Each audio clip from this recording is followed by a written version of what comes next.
Hey everybody, this is Shane. I'm here with firefighter I work with here in Fresno, Paul Bertrand. We're just gonna kind of have an open conversation here. Eric's not with us for the RIC team, so I'm sure he's upset that we're cheating on him. But Paul is a recent graduate of this Center of Excellence, same place I went to, and so he's passionate about sharing his experience so that other guys in the fire service, guys and girls, all of us, have access to the same help that we both had. That kind of helped us kind of build a new foundation for ourselves. So with that, man, I'd say we just jump into it. We don't really script anything here, so just to kind of like set the table. Basically, what happened was when Paulie and I talked like about a week ago. You came by the office here. And just feeling kind of like we need to be more proactive in the fire service about reaching out to members of all ranks that we work with, just in terms of like having them understand how to even take that first step to seeking some stability, some way of identifying like whether or not they have a problem in their life, whether or not that train's starting to pick up speed on the track, or if it's already out of control. Yep. So because we know through experience that everybody's having their own struggle, their own journey, their own fight. And so, when you and I talked about it, that was kind of the gist I got from what you wanted to pursue, was just like, because you'd had a conversation with somebody that I think kind of sparked in you, if I understood it right, was like a person who prior to that you felt like maybe didn't recognize that they were struggling with something, and now they started to ask you a lot of questions about your own journey. Yep. Which, I think Eric and I have talked about this on the podcast, but, we're terrible in the fire service about when somebody needs something and it's like, oh, yeah, call EAP. The number's right there on the wall. And, a person's kind of lost, and even calling that number's not a great hit. So anyways, with that just kind of like sets the tone, and, I'll let you kind of take it from there with like how you even got into this whole thing. Cause another thing, you've been peer support for a long time. So just take us through, where your head's at and with all this stuff. Yeah, no, you pretty much hit the nail on the head when, you're talking about EAP and someone that's in, either a crisis mode or even has some issues that needs to get worked out. And you're not in the right frame of mind when you call EAP. You've got to tell your story 15 different times and talk to 15 different people just to get pointed in the right direction. And you may not even be in the right frame of mind to make those decisions for yourself. But yeah, that's kind of where I was. I, had a lot of issues coming in that I knew I needed to correct, but I didn't know how to correct them. And like I told you before, you were, I think, my first phone call. Like, hey, things aren't good, and I don't know where to go. We've talked about, we're great at helping other people, but we're terrible at helping ourselves. But why did you feel comfortable calling me and not somebody else closer in your own circle? Well, I knew you'd give it to me straight, and I knew that you were pretty open about your experience, especially with the Center of Excellence. And I knew that I could come to you and trust you for an honest, straightforward, no BS answer. And yeah, you were my first call. It's like, okay, he's been there, he's done that, he's come and talked to us, and I know he's got it together, or at least can point me in the right direction. And you did. I think that's something that's important in the fire service, is that most of us gravitate towards people who have the street cred, whatever that looks like. And I mean, in this case, I have the street cred of having gone to a place like that. Yeah. So that makes sense, right? That you would want to reach out to somebody that has been through that experience. That's, I think, what most people in the fire service do. We don't tend to trust outsiders and go to the EAP or some random therapy modality that we don't even know about. So we look to each other like, hey, what do you do? And then we tend to try what someone else suggests, and then sometimes it works, sometimes it doesn't. So, so anyway, so that's why you'd reached out to me. And then, I give you credit for, following through. That's not an easy phone call to make to begin with. And then follow through on it is not easy. Yeah, it really isn't. And you're left almost kind of lost. Like, you don't know quite where to turn. You can call the EAP, but it's there's so many hoops to jump through. You're just kind of grasping at straws, trying to find something or talk to someone who knows somebody. And just to know or let everyone know that there's therapies out there that help. there's talk therapy, there's, the SGB shot. You've talked about it at length on your podcast here about the different things that we can do to help each other. But we don't know those things. It's like, hey, oh, well, I can talk to this person, or I can get, this therapy, or I could get SGB, or I could get EMDR. There's all these things that we can do to point folks in the right direction before they get to, a center of excellence, criteria, I guess. How do we get them before they get to that level? And letting folks know that, hey, there's things that you can do before you get there that will help you course correct and manage your work life, your home life a lot better. And we're terrible at that. A lot of the feedback that I got when I got home was very positive. It was a lot of folks were like, hey man, super proud of you. How was your time? And, how you doing now? It was really great. And there's been a handful of folks that, have, said some not so nice things, that you've had to go, okay, well, they don't get it yet. Or maybe they're in it themselves and don't recognize it. And sure enough, one of those people that was giving me the hardest time came to me and said that he's not doing so well.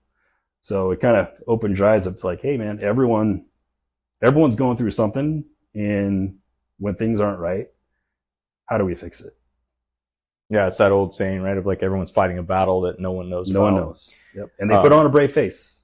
You have to, right? To show up and get on the rig and run calls and do your job. 100%. You don't want to be a detriment to the team and all those things that I think most people that care and are engaged and are, good firefighters are doing. Yep. So that process for you, like, prior to that, like for, a lot of people that obviously don't know who you are.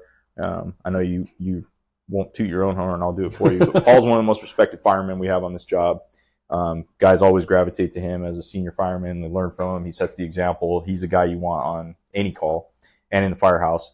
And so I was surprised to hear from you, when you called me, not in a bad way. I mean, I was obviously I thought it was great that you were willing to be proactive, but not everybody is able to do that. Some people just continue to suffer in silence. I think my situation was similar to that, where I didn't even really think I had any problems. I thought I was pretty squared away until the DUI is what woke me up. And it wasn't like that I did it to get out of trouble. I mean, it was literally like, I'm like, okay, everything just blew up. I can't sustain this. Yeah, this is pretty much my rock bottom. So what do I do here? I could have quote unquote soldiered on, and, I'm resilient and stuff. So there was a couple points for myself where I was like, nah, I don't need any of this. I'll will my way through all this kind of stuff, which 100%. I think is pretty common. But, so through your process, like however much you want to share about that, then we can kind of get into like how we can share that with others. Sure. It is a slow burn. It's something that you don't recognize it's coming on until it's almost too late. After 23 years of doing this job, I was 18 when I got into it, and I'm 41 now. And I just figured, oh, well, this is how life is. This is how, call it a midlife crisis, call it a, whatever you want. This is just how life is now. I'm going to live. I'm going to be angry. I'm going to be on edge. I'm going to be not friendly to folks because I'm just angry and bitter. And, after all the stuff that we see here at work, it's hard not to go home and shut it off. You're always waiting for that next shoe to drop. You're always waiting for something to happen. You're always kind of on edge. And that's how I was. I figured that's it. This is how life progresses. I'm just going to be that grumpy, middle-aged guy that, is like, hey, get off my lawn. But knowing that, hey, that's not okay. And when other people notice it and start asking you about it, it's like, it makes you self-reflect a little bit. And it got to the point where, you put so many Band-Aids on how you feel, and different things that you do to kind of numb that pain, whether it's, alcohol, drugs, whatever, knowing that that's not sustainable or healthy. You have to ask that question for yourself. When's enough? And hey, it's okay to not be okay. And how do we fix it? And a lot of people are just content with, this is how I am. This is how it's going to be. And I'm definitely a work in progress. I'm not perfect by any means. I got back in, I think, April from the COE, and it's still a learning curve. Like, I'm still finding boundaries. I'm still crossing boundaries and having to check myself. And, you know, having listened to your podcast in the past has been a great resource. But it makes you step back and kind of think and reevaluate. So knowing that it's okay to not be okay and to communicate that is important. And we have to really be mindful of that and tell folks, like, hey, I'm not good today. Like, this call jacked me up, or, you know, I'm angry at home and home life's not great. Like, it's okay to share all that stuff. Like, we got to be okay. I like the slow burn. That's a good description. That's how, like, long term, you don't even notice the temperatures increasing kind of thing, right? The whole gaslighting thing.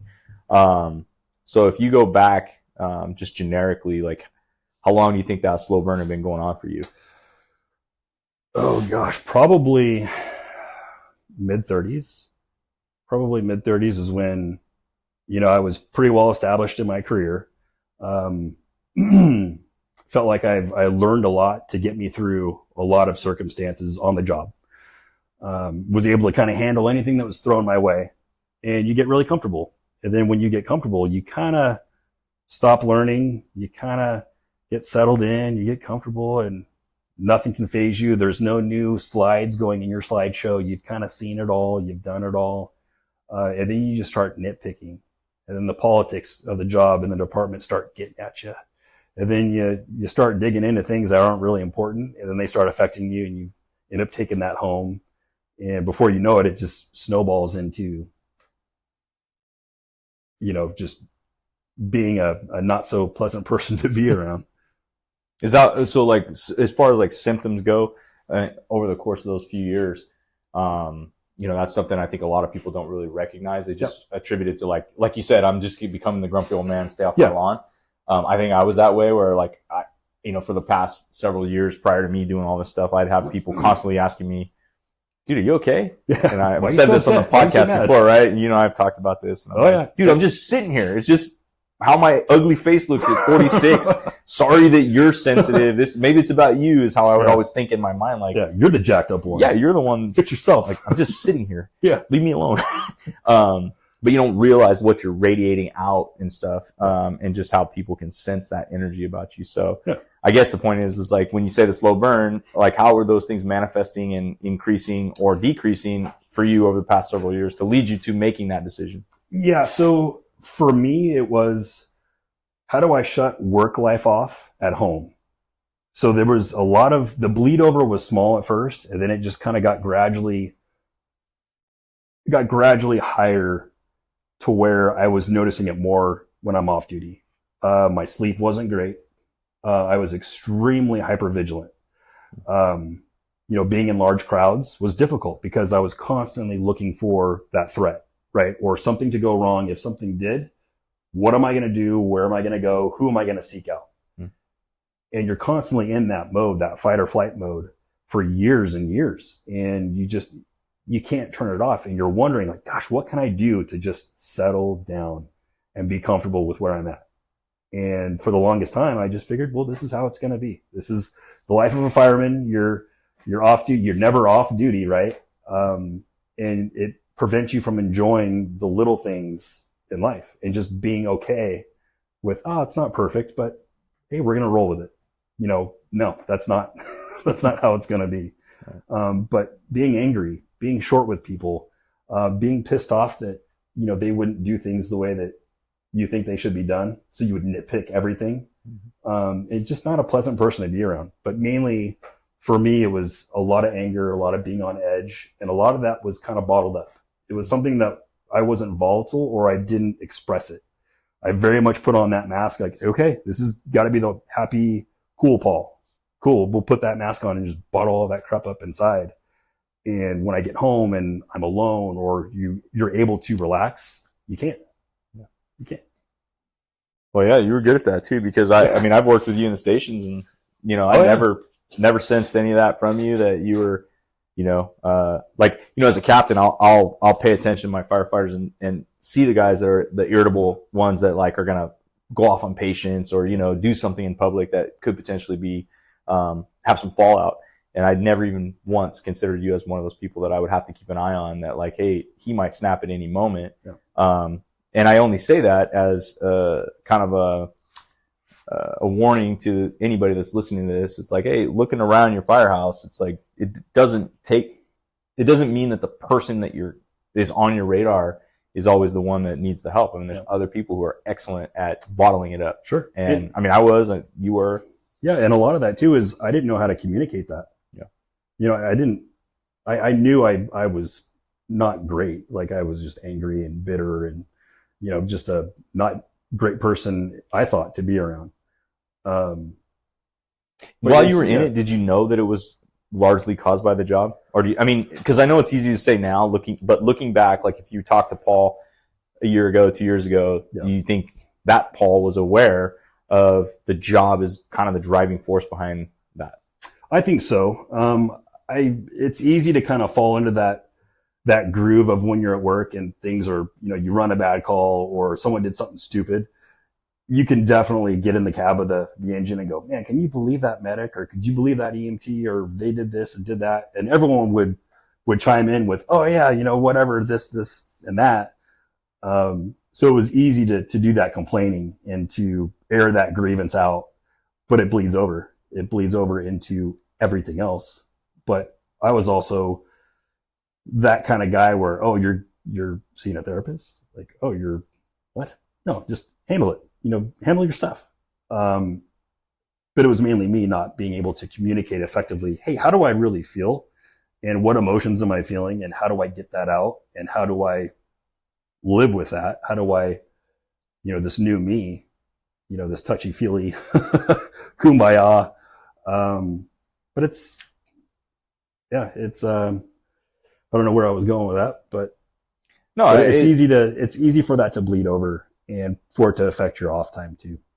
I think that's kind of like your motivation now, at least through the conversations I've had with you, is just wanting to show guys the path that you couldn't see when you were in it like that, right? Yep. And that's kind of our compass heading we've talked about. You know, that's one of the concepts you learn at the Center of Excellence, was like your moral compass. And for me, that resonated a lot just because of the boats. And I've said it on the podcast before about that course correction on the boat and stuff. So that for me has always been like a daily reminder of like, okay, yeah, weather's off a little bit today, make some course corrections. So I think that's what you're saying, right? Just trying to, well, and that's the interesting thing too. So going back, like, you know, why wouldn't you draw out? Because you're always been in the busy stations, right? You've always been either a truck fireman. Lately, you've been at one of our busiest midtown stations that runs a ton of fire. So why not go north, man? Why not go to Jurassic Park with the dinosaurs and, you know, sleep for 48, right? If you talk to the wife, she would say it's time to go north. Yeah. But, you know, you also have to challenge yourself too. You have to stay engaged and you have to be comfortable being uncomfortable. And I got comfortable for a long time, and kind of starting fresh this year, it's like, hey, I need to challenge myself. I need to re-engage and put myself in uncomfortable positions and be vulnerable and not be afraid to fail and not be so quick to judge others for their faults or their succession. But yeah, I'll stay busy and I'll keep plugging away and challenging myself and staying engaged. And well, I asked because I know, like, when I went through my stuff at first, right? I've said it on the podcast before, but like, you know, when they told me, oh, you have PTSD, it's like, no, I don't. Yeah. I feel normal at work. That's the only place I want to be. Exactly. Yeah. Is that how you felt? Yep. Absolutely. 100%. I was better at work because you're already in that frame of mind. When you're at home, it's not okay to be in that frame of mind. You know, you have to be on edge. You have to be hypervigilant at work because the tones can go off at any time. So it's okay to be in that frame of mind at work, but at home, you don't have to wait for the tones to go off. Like, you're not waiting for anything. You're just home to relax and tackle projects and do home stuff. Yeah. So that was the hard part.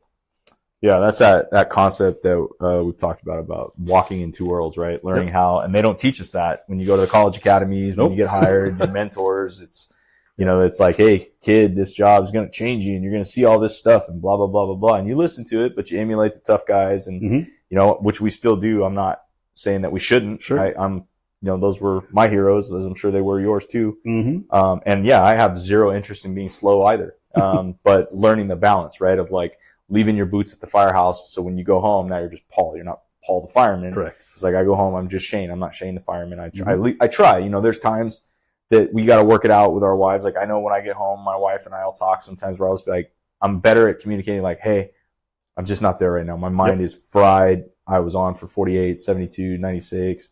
We got beat up, yada, yada, yada. And she can then not take that personal to let me reset, to get in my sauna, to maybe just sleep without having to have the mind's eye waiting for the tones kind of thing. Whereas before there was no communication. It was just that instantaneous fury of like, of course I'm tired. Of course I don't want to talk. How do you not understand that? Because she has no idea what we've been through for those X amount of hours. Yeah, and that's funny you should mention that, because that was one of the things I wasn't good at communicating with the wife. Was it was a bad shift. We had XYZ and I just need some time. She was always good about not scheduling stuff on the first day off, and she knew kind of what we did, and I shared a lot of stuff with her. So she, gave me a lot of grace as far as that point, but I never communicated really how I felt. Yeah, I was terrible at communicating anything, really. You probably had a better communication system with your wife than I did, for sure.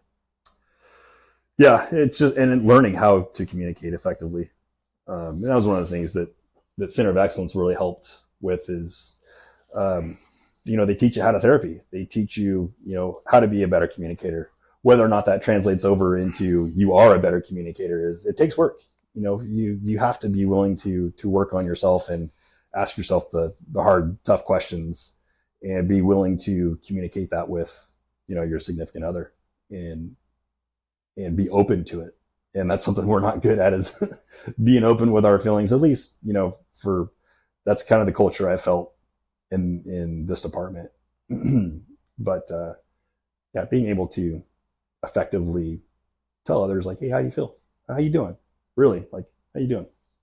Yeah. So, yeah, I still constantly do that walk in two worlds thing in my mind, or just, I just worked yesterday, and we weren't particularly busy, but, I only got like 5 hours of sleep. And then, this morning was chaos. You and I were supposed to meet. And then, I was an hour and a half late. It's just, like always, something's always blown up. Yeah, and so things happen. But so like throughout this process too, for her, was there a point that, cause like when you reached out to me, you were kind of looking for, some options, and, being that I didn't know where you were at with, cause I hadn't really talked about any of this stuff. Yeah, I gave you an honest assessment of what the Center of Excellence was about.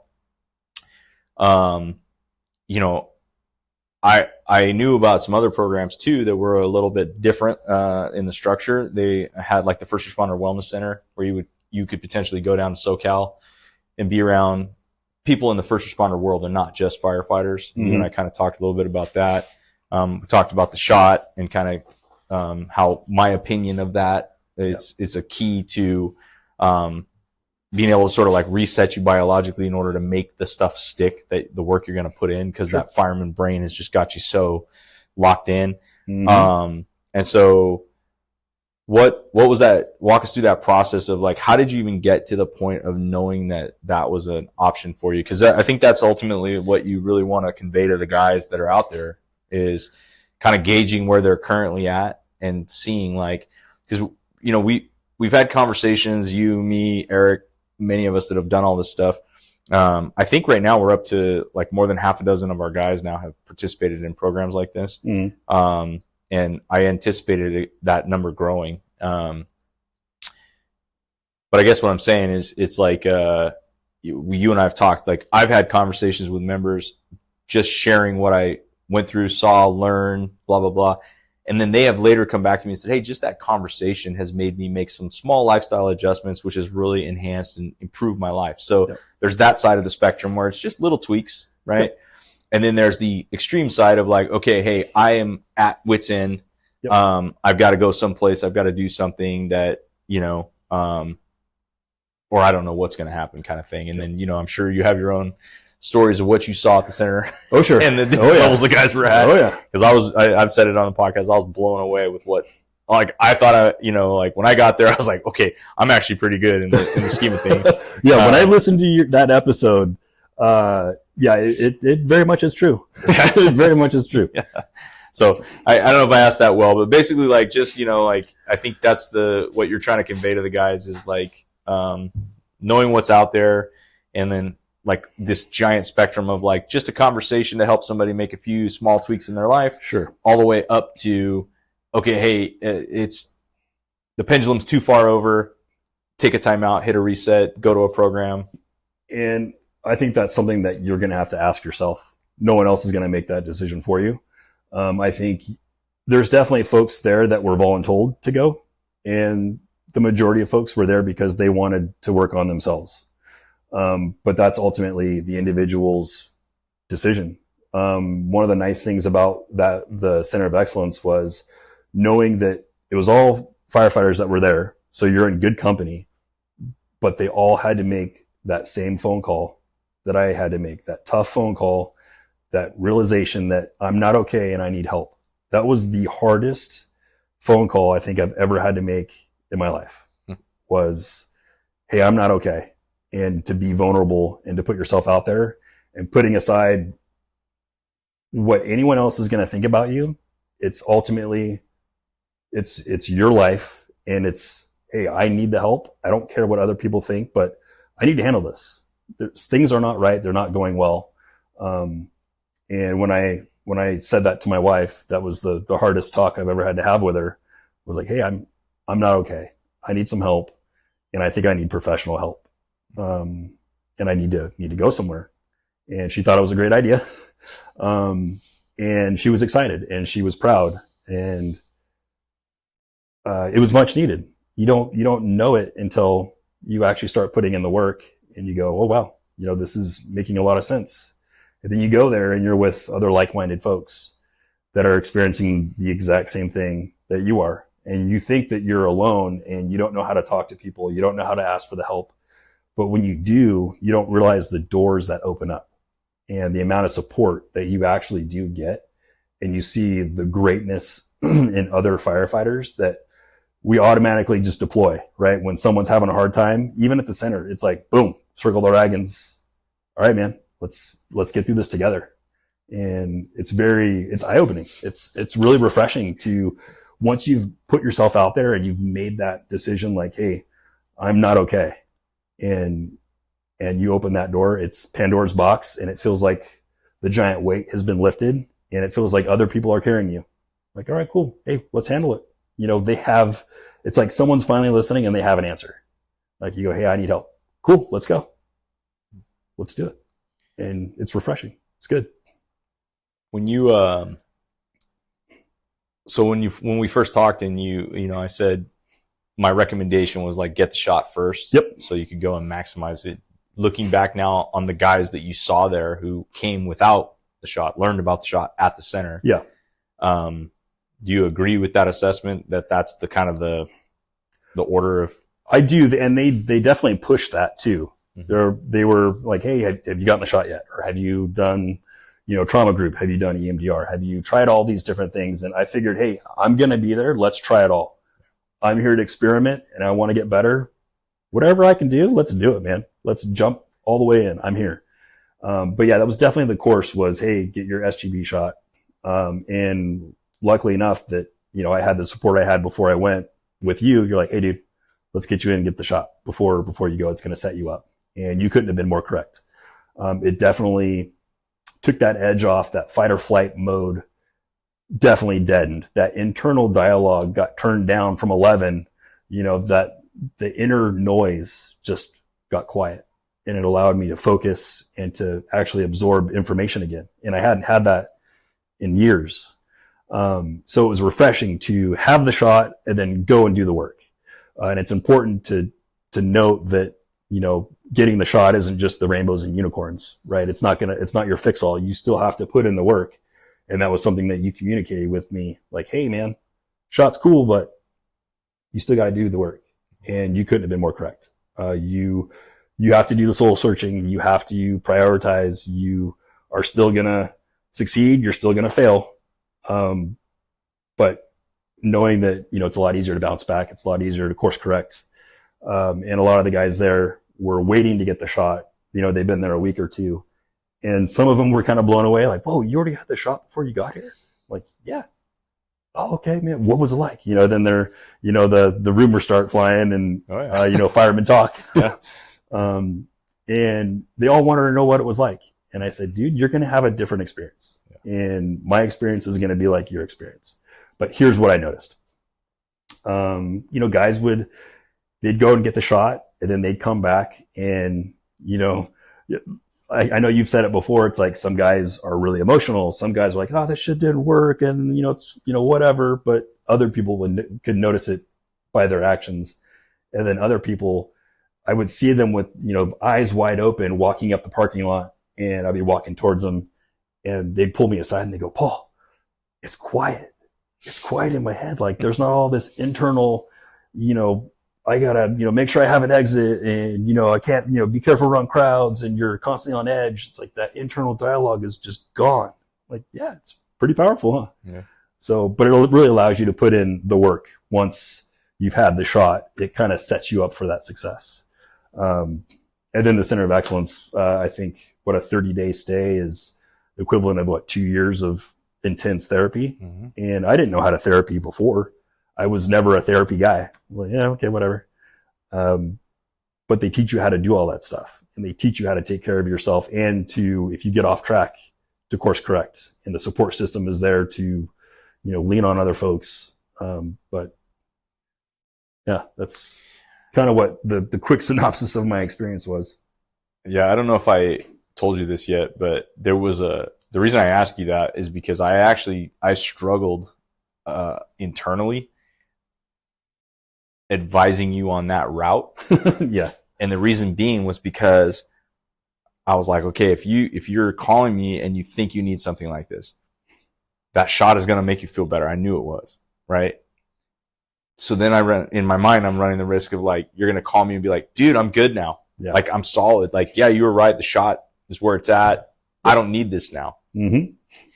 And we've actually seen that with a handful of people who have done it. There's a couple people we know that, in various circles that have had the shot, are still struggling with some stuff and they can't quite reconcile themselves to the fact that they need to take the next step kind of thing. Absolutely. And so there was a little concern in my mind about like, and I've waffled over it with some of the people I've talked to. And I think it just comes down to like who the person is. I mean, you obviously, that's credit to you for continuing down that path. Cause I know you were a very unique one where your right side was very effective. And then when you went back, they actually told you they weren't going to do your left. Yeah. They turned me away. Dr. Rumig was awesome about it, right? Yeah. So that felt bad too. I drove like 6 hours. Oh, so did I, dude. I felt horrible. And for a 10-minute appointment where he's like, yeah, we don't want to do your left side. Okay. I will say that it's, it was a huge, and this is all this stuff this last year and a half. That was a huge learning experience for me too, because just to save somebody that drive in the future, because they were pushing the bilateral, the right and the left on everybody. Yeah, they were. And man, what a shit deal if you would have done the left and it would have done a paradoxical reaction, because that would have been such a drag. So, but I'm glad that all worked out that way, and that experience was as profound as it was for you. Yeah. We all get to that point at different times in our life, right? Some guys will get the shot and you hear it like, oh yeah, man, it was great. And I feel like I'm in a really good spot, and it's like, that's great, dude. But what are you doing now? Like, how are you continuing that progress? For me, I'm kind of stubborn in the fact that, okay, I know I need help. Hey, the shot helped. It's great, but I want to do this right. I want to make sure that I give myself the fighting chance to not slip back into that old me. And it just comes to the individual. Like, how serious are you about wanting to better yourself and to be and live a better life? Am I perfect? Absolutely not. Am I still very rough and feel like I have a lot of work to do? Absolutely. Every day.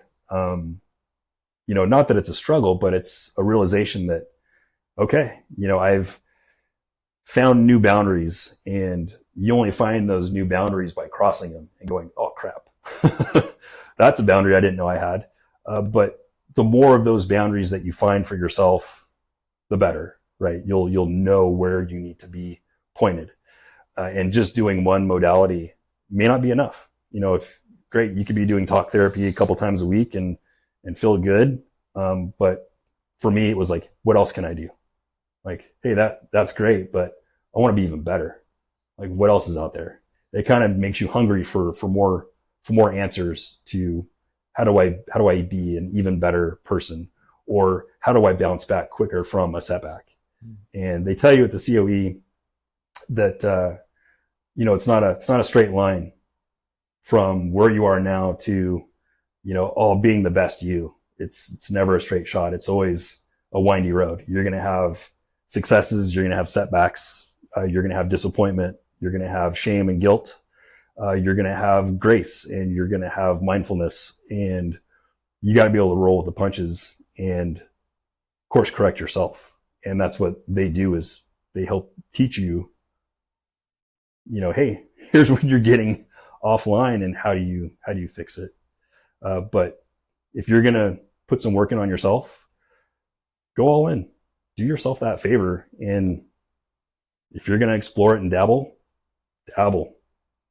get all the info you can. Don't think, oh, well, I'm good now. Like, keep working at it. It's a constant work in progress. Like, you're never going to get to that point where, oh yeah, I'm healed, I'm good. It's never it. Whether, you're like Eric, who does the cold showers, the meditation, the journaling, and he's very regimented on it. And that's great. Is that everybody? No, they may not be for everyone, but find that thing. For me, it's meditation and sauna. Okay. We recently put our sauna into use, and it's a little torture chamber. Ticking away the last few minutes, like, all right, I got to get to 15 minutes. Yeah. Just tough it out. Yeah. And when you do it, it's like that runner's high. You get out, it's like, whoa, that was all right. I'm ready to go. Let's do it. But it's those little victories. It's those things that you do for yourself. And the wife and I kind of have a little saying, like, hey, did you do something good for your brain today? Oh, nice. Like, you know what? I haven't. Let me go in there and journal just about the last week. Or, let me go meditate for 10, 15 minutes, or hell, even 5 minutes. Let me work on my breathing. Let me center myself. Like, if you're serious about wanting to get help, or you want to just course correct, like, do it all in. Do yourself that favor and just immerse yourself in it, because you're never just going to be, oh, I'm good now. Yeah. There's always going to be something that you can do better for yourself or for others. I like that. That's a good thing to have with her, that accountability between the two of you. Yeah. Just as we all need a reminder. We all get going with life and things are busy. I mean, another thing a lot of people, aren't going to obviously know about you is that you own a whiskey company. Yeah, I do. So you're not just a firefighter here full time, but you also own a business. And so you guys have a busy life. You have a company you're running. So, having somebody to kind of rein you in, I'm sure, is super important. I know it is for me, because I get out of balance constantly, because I just pedal the metal constantly. Mm-hmm. And then I think I've done a lot better in the last year with the wife, especially, and even, personally, where I feel like, okay, dude, you've been on it hard, throttle back. I went to Bonaire, had my 2 weeks down there diving. I told you about the metrics, looking at my whoop strap, seeing a 30% increase in my HRV was amazing. That was actually sustainable. It wasn't something that was just like a random day or two. Right. But it was like, it changed after a 2-week vacation. Isn't that something? Oh man. It's just like, and so keeping that in mind as like, I'm going to do that more frequently now. Yeah. But so, like when it comes to the day in and day out, there's a lot of other little lifestyle changes that you have to make, but they don't have to be super drastic, right? No. So, for myself, I stopped drinking completely. I've said it on the podcast multiple times that I still don't know how that looks for me. I haven't set the absolute that I will never drink again. Right. I don't go to AA meetings. I don't do anything. But I looked the other day, and knowing that we were going to talk, I think I'm at like 540 days sober, whatever it's been since literally the night I got the DUI. So February 16th, of 23. I haven't drank since that moment. And I really haven't been all that tempted. There's been a handful of times in my mind I'd be like, it'd be nice to have a cold beer right now, or a glass of wine with the wife at dinner. But I think you and I talked about it already when I was in the Caribbean. I kind of like was able to sort of think about that in a way like, why? Like, I'm having fun. I'm good. I don't need it. I'm enjoying dinner with my wife and my friends. I'm, we're diving, we're having a great time. Like, why do I need to put that in my body? And it's not that I'm against it, and I'm not trying to be some teetotaler telling everybody they need to stop drinking. But like for me personally, I'm like, man, I don't know if it's something I ever really want to like reintroduce into my life. So it's something I still kind of just keep in my mind. I don't know if you go through something like that too. Or? Absolutely. Yeah. I chose to stop drinking, which is kind of ironic since I own a whiskey company. Right. But if someone's willing to give me a hard time about, oh man, you could just have a beer. It's like, maybe you're not the right person for me to be hanging out with. Mm-hmm. I don't need it to have a good time. And that's something that I've recently adopted, within the last few weeks is, hey, I'm making this life choice because I'm trying to help myself out, but in doing so, I can't have that setback because it is a slippery slope. Once you get started again, it's awful hard to rein it back in. And that's something that I realize, especially someone with the post-traumatic injuries or people that are, living on edge or hypervigilant. Alcohol does not make it better.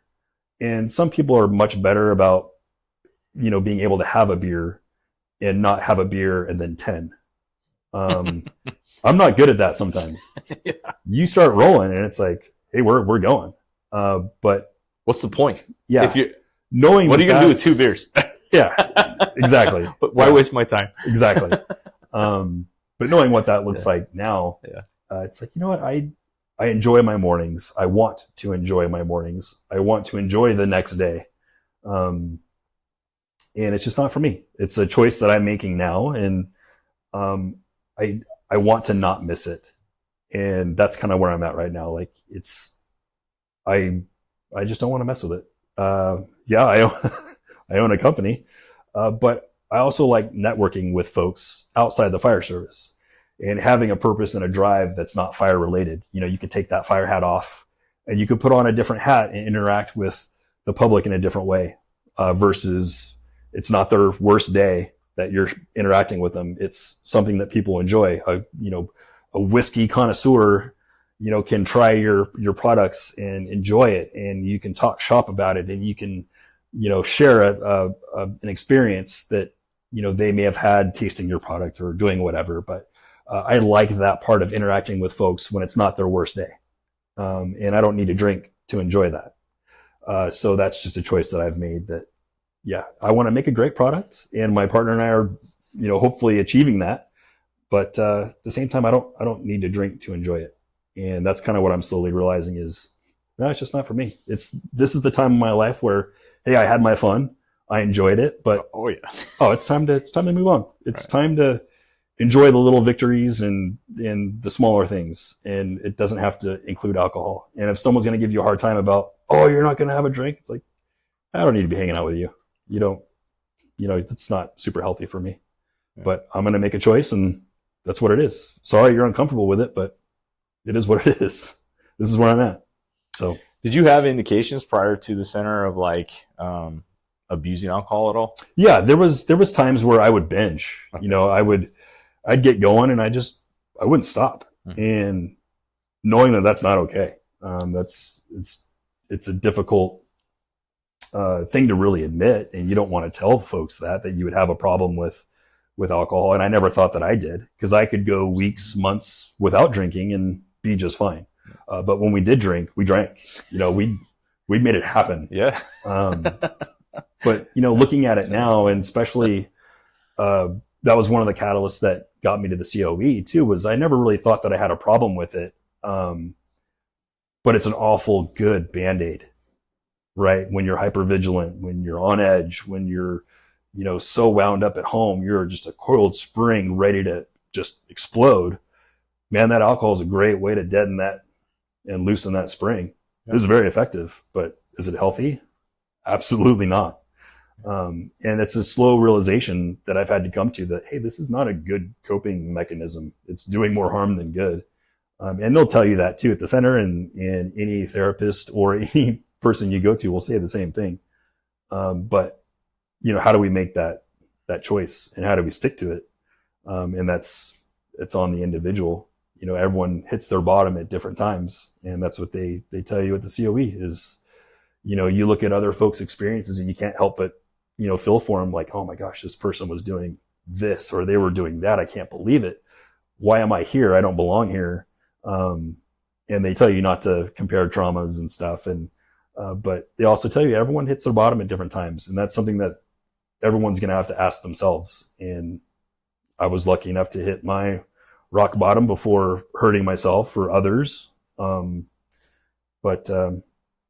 Yeah, it's up to the individual. They have to want to make that choice to get help. Otherwise, they're just going to say or give you lip service to tell you what they think you want to hear to get you off their back. So you're just not ready. But when you're ready, what can we do to fix you? Where can we send you, or where can we point you to get you that help before you get to that center of excellence level? And that's something I never had. I had to call you. I had to call other, higher ups and make those tough calls versus going, oh yeah, dude, why don't you dabble in EMDR? Why don't you dabble in some therapy? That was never an option. Like, I didn't know it existed or know that I needed it. Right. Well, I think that's a real important takeaway for anybody listening, is to think about, I think we've all in our careers, at least most firefighters that I know, all of us binge drink. We've all, oh yeah, we like to have a good time. Yeah. I said it a bunch. I mean, I know there were guys, I remember when I first got there, I remember a couple guys in particular, pretty funny dudes. They were really upset with me that I wouldn't acknowledge that I was an alcoholic. I wouldn't say at the AA meeting, like, oh, I'm Shane, I'm alcoholic. Right. I was just like, dude, I cannot drink. I watched my father die. My dad was an alcoholic. He was a dependent alcoholic. Like, to me, that was how my brain defined alcoholism, was like somebody that literally could not function without a drink every single day. And that was my father. So I'm not an alcoholic. Like, I party like a monster, dude. I get it. Like you said, when we're going to drink, like, we ain't wasting time. But that was also a toxic, sort of connection in my brain where I never drank to forget. I never drank to mask that and let me preface it by saying that, like, I think at the subconscious level I did, but in my conscious brain, I never was like, Paul, I got to have a beer so I can calm down in this crowd. That was never a conscious thought that like, I need to have alcohol, as you said, to deaden those hypervigilant senses. Sure. And then, and that's the truth. I mean, I drank because it was fun, and I have let's get rowdy and just be fucking boys and, tear shit up and blah, blah, blah, and do all this fun stuff.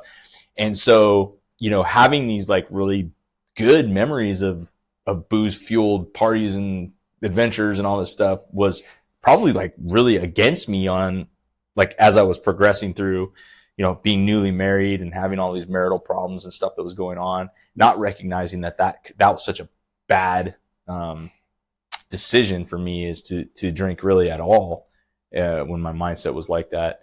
And then carry it forward. And then now in the last year and a half, all these open conversations I'm having with people that are close friends of mine, and hearing people say things like, yeah, man, I could tell that, because there were times you drink and you just be a dick. And I'm like, well, thanks for saying something, like, thanks for not pulling me aside and telling me, like, bro, what's up, man? And in all fairness, there was a few times in my life where, my closest friends did that.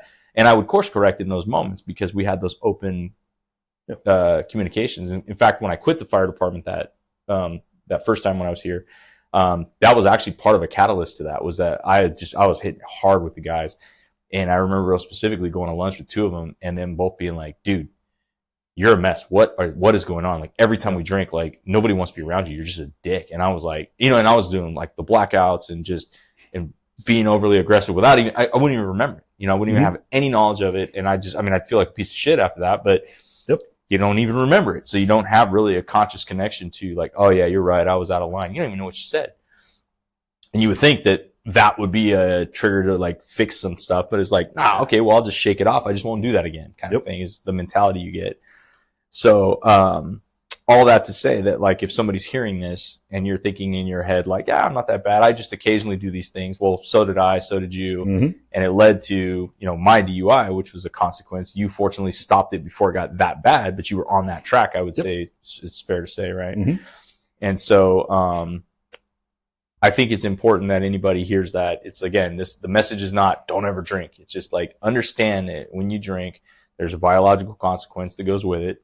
It's going to modify your recovery, your sleep, your HRV, all these things. Sure. It's going to impact your body. Does that mean don't do it? No. but also recognize like when you're drinking, like why, what is the motivating factor? Is there an underlying subconscious desire to deaden the noise, to be able to be in a crowd of people, because otherwise without it, you can't. And I look back now and I'm thinking like, yeah, I could pinpoint all these times where I just got shithoused because it was like, that was the only way to deal with the situation I was in. Cause I talked to, one of our retired guys who just recently retired, who's a close friend of mine I came on the job with. And he said something to me about, he goes, yeah, dude, he goes, it's really funny seeing you now in crowds. He's like, before when we get around crowds, he's like, your fist would clench and you would be in this like aggressive stance, ready to fight. I could see it. And he's like, and now, you can have your back to people and all this stuff like that. And it's just like, but I'm like, what? And this guy's like one of my close friends who I have open communication with. Like, we're very honest with each other. When he said that, I'm like, no way, dude. I was like, again, busting his chops, but I'm like, thanks for telling me. I really appreciate it. I was like, I didn't know I was like walking around with my, like I'm a big scary guy. Give me a break. Right. And he's just like, no, it's just, he goes, I could see it in you back then. And I understood it. So yeah. Well, it's funny how other people will notice it before you ever do. It's funny. Yeah. Cause people, you'll notice it in other people like, oh yeah, they're not well today, or, hey man, they're on edge. And you ask them, it's lip service. Oh, I'm good. I'm fine. Yeah, no, it's all good. Is it? Yeah. Hit them with the good. Hit them with the good.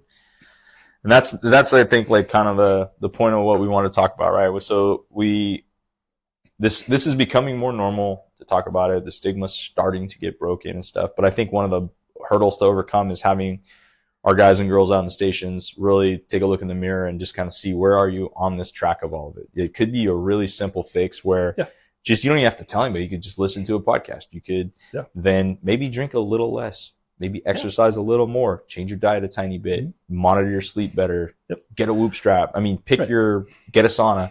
It could be that simple, or it could be call a therapist. Go and do an hour session, see if that helps you. Maybe it doesn't. It wasn't necessarily my jam, but I got a lot out of the times I did it, and with people, specifically with Amy. And then just kind of like building your own regiment for what works for you, right? Like you said, kind of checking it all out and figuring out.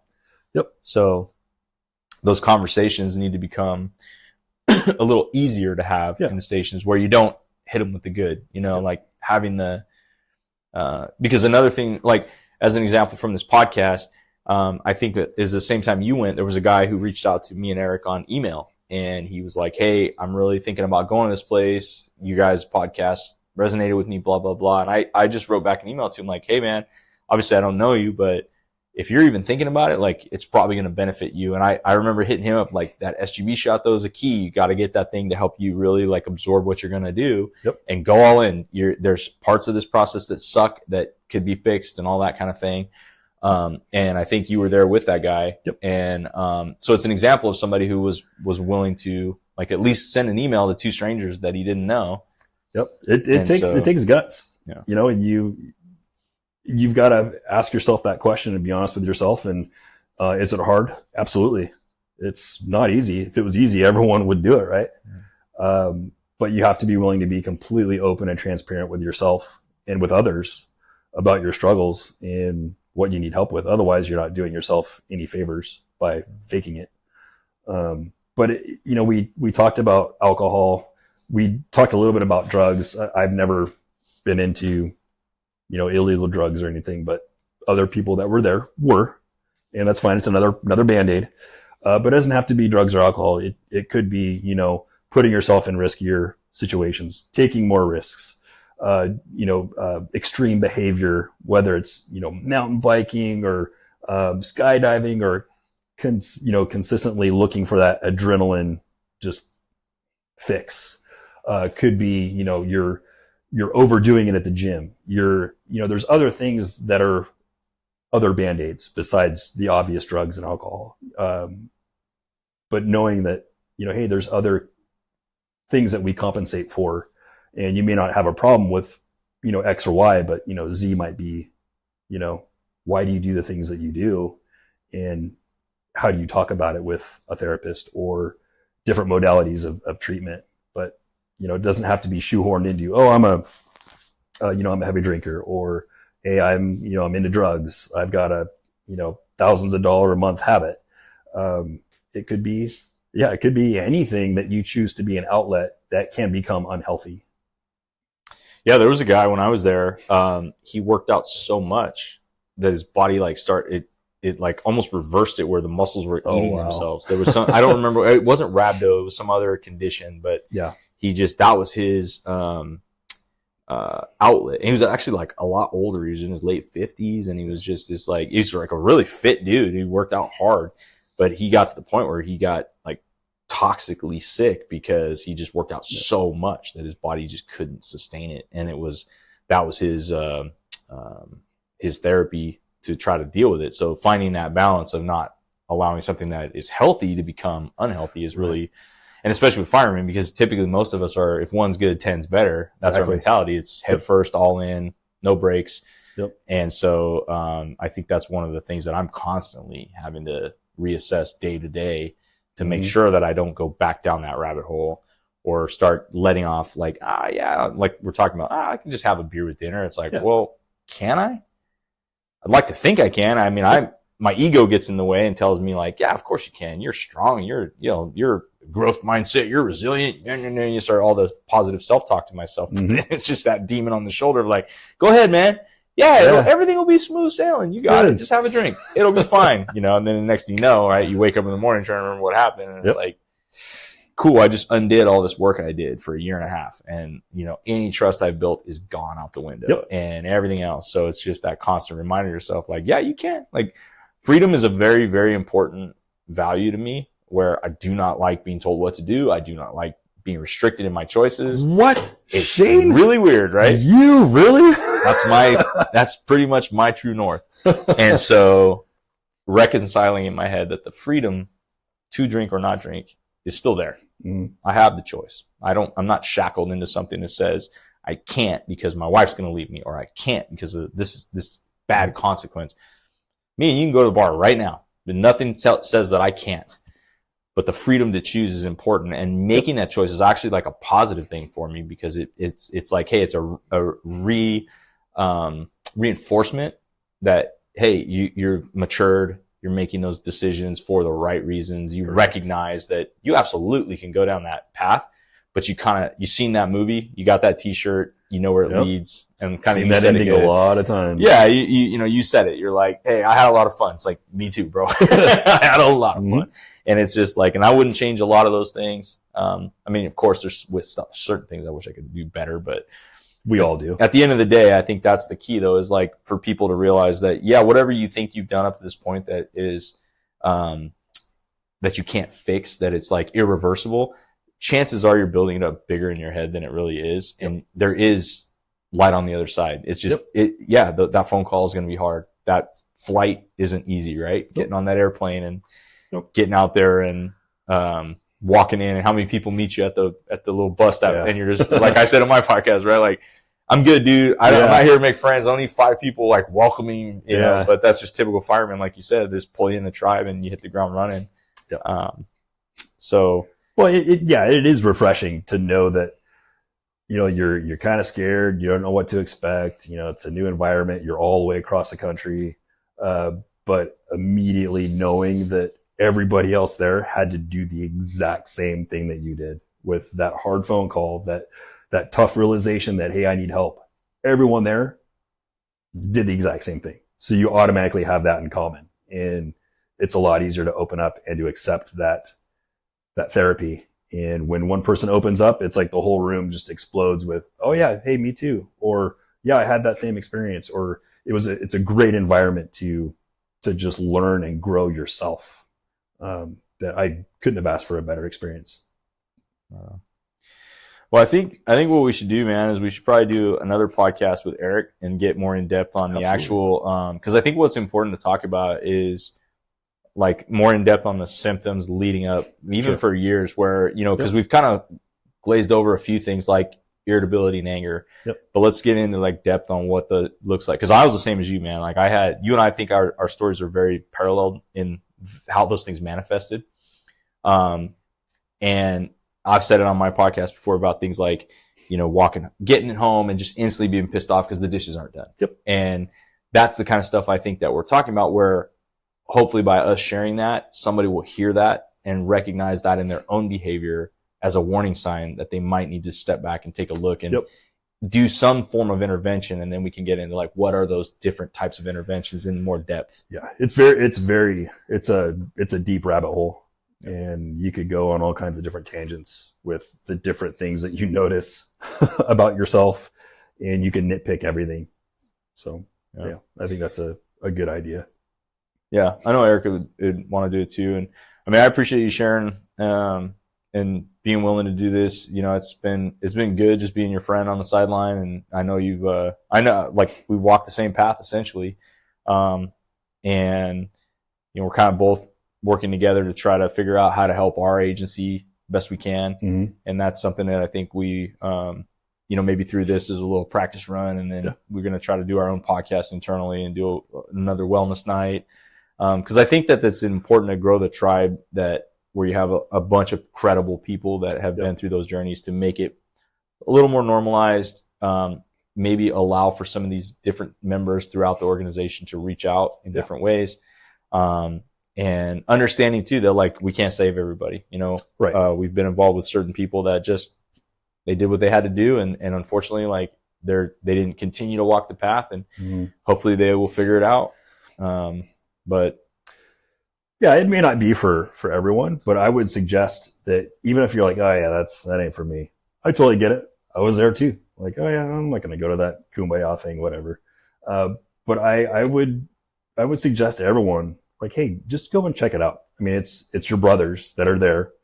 We're all just sitting around, we're chatting, we're talking, we're trying to take care of each other.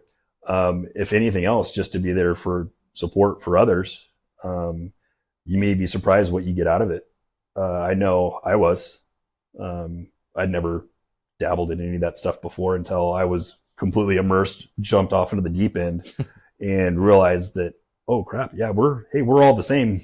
We have an awful lot in common, and I just may not have known it yet. But you won't know until you go to one of these events, and you go, oh, you know what? Hey, I really got something out of this. Or it makes you really kind of look internally and go, oh yeah, I can work on that. And that's something that I've been, super appreciative of what you're doing. You were instrumental in getting me to the Center of Excellence. You were, like I said, you were my first call, before I called anyone else. And I knew you were going to give it to me straight, and you did. And super glad that I listened.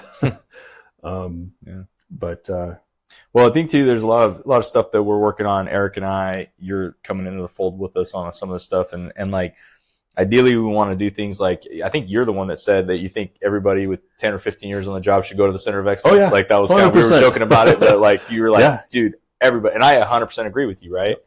But the reality is it's like, yeah, there's different levels. So, the idea behind maybe like a 1 week retreat somewhere. I've talked with, Dr. Romig and, his investor that they're standing up the Wellness HQ down in Irvine. And we talked about maybe creating a 1 week Bonaire trip where, it's a retreat, and have like Chris there doing SGB shots, have, somebody teaching yoga, having somebody teaching meditation, journaling, actually a licensed psychiatrist or psychologist there to discuss things with people. And it doesn't even have to be like the whole week is this hardcore Tony Robbins, we're like walking on fire kind of thing.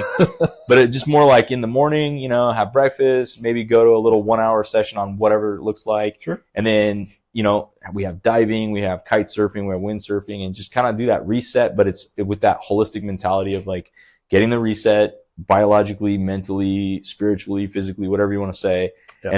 And realizing like how important that is, for your overall health, and then come back to your life and see if that's good enough. And if it's not, and you feel that pull, well, then maybe you start exploring into these 2 to 4 to 6 to 8 week programs where maybe you need to just cut the cord for a while. So, there's a lot of talk about creating, a couple paths. I mean, this isn't, we're not inventing this. This is stuff that's already going on. Yeah. It's just that these is like wherever our particular influence is, it's just one more one more option for people is hopefully the way we're looking at it. Yeah. And wellness looks different for everyone. Yeah. You know, diving may not be my thing. Yeah. Cool. EMDR may not be my thing. The SGB shot may not be for me. Hey, there's other modalities out there that can help you. You know, wellness is whatever works for you. Yeah. But you don't know what you don't know until you experience it or you try it.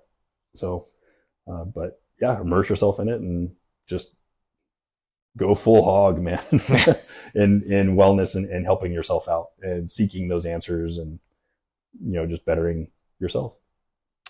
How much has your life improved since you got home? It's definitely been an eye opener. It's made me really reflect inward. And like I said, I'm still a work in progress. I'm still pretty new from being home and trying to figure out, you know, where my new boundaries are. Before I never had boundaries. I did whatever, whenever. But I'm really quick to find those boundaries and go, oh, hey, that's not healthy, or that's not what I want to do. That's not the mask I want to wear. And being, you know, truer to myself and being honest with myself and communicating my needs. I never communicated anything, and my wife will tell you that. And still, I'm not a great communicator, but I know that's something I need to work on. But communicating that, hey, I need to work on this, or hey, I'm not feeling this today. I need to make that known, and I need to be better about wearing my emotions on my sleeve, and, you know, being more, showing myself more grace and more forgiveness of my either past actions or how I'm feeling currently. It's like, hey, it's okay. It's okay to not be okay. That's fine. But let's move forward. Let's not dwell on it. Let's not, you know, let's pick it up and we'll move forward. Whether it's, again, going back to the mindfulness exercises, whether it's, hey, I need 10 minutes to meditate, or just to kind of reset. I need 15 minutes in the sauna. Or, hey, there's something very therapeutic about actually writing down your thoughts on paper. And there's no wrong way to journal, right? Whether, I think you and Eric talked about it in a past podcast, was, hey, you know, what does journaling look like for you? Is it, you know, bullet points on good things that happened, bad things that happened? For me, it's just writing out the day. Like, hey, woke up, did whatever. Here's what I felt today, or here's how I handled this experience. You're just writing out your day. And it's amazing how therapeutic and how good it feels to just get it out. Once it's out of your body and you're not ruminating on it and you're not rolling it over and milling it over, you know, the 15 different scenarios that could have happened that you, you know, oh, I should have said this. I should have said that. You can say that on paper. Like, hey, I would have done this, and write it out. And then once it's written out, it's forgotten. It's out of your head. But it's finding those things and it's doing those things. You don't know what's going to work until you do it. So if you're going to work on yourself, try all of it. Go for it. That's good, man. Well, I appreciate you coming down today, and yeah. I think this will just be like the first step of many. And then, I hope so. We'll get a hold of Eric today, and yeah, we got the next one. Yeah, we got to. I don't know. I just really want to, you know, you want to scream it from the rooftop, but you also don't want to be like, oh, there's the village idiot over there. But it really is important. You know, our wellness is something that we don't really look at. We're not good at helping ourselves. And some of us are. Some of us are really good at it, and a lot of us aren't. And it's not something that's taught in drill school. It's not something that's taught in the fire service at all, or even growing up at a young age in a very conservative household where emotions and stuff weren't communicated, weren't shown. So it's easy to bottle it in and keep trucking, but knowing that it's okay to not be all right is okay. So, well, I think that's how we get there, man. It's more guys like yourself stepping up, and we keep opening it up and keep it moving forward. So anyways, for anybody out there, you can get a hold of me at ricfirecaptain@gmail.com. Eric's at epagetcoaching@gmail.com. And if you want to send anything to Paulie, send it to us, and I'll share it with him. And look up Old State Whiskey if you want to support the cause out here. Appreciate the plug. So, yeah. I don't know how big our influence is, but anyways, all right, guys, we'll catch you on the next one.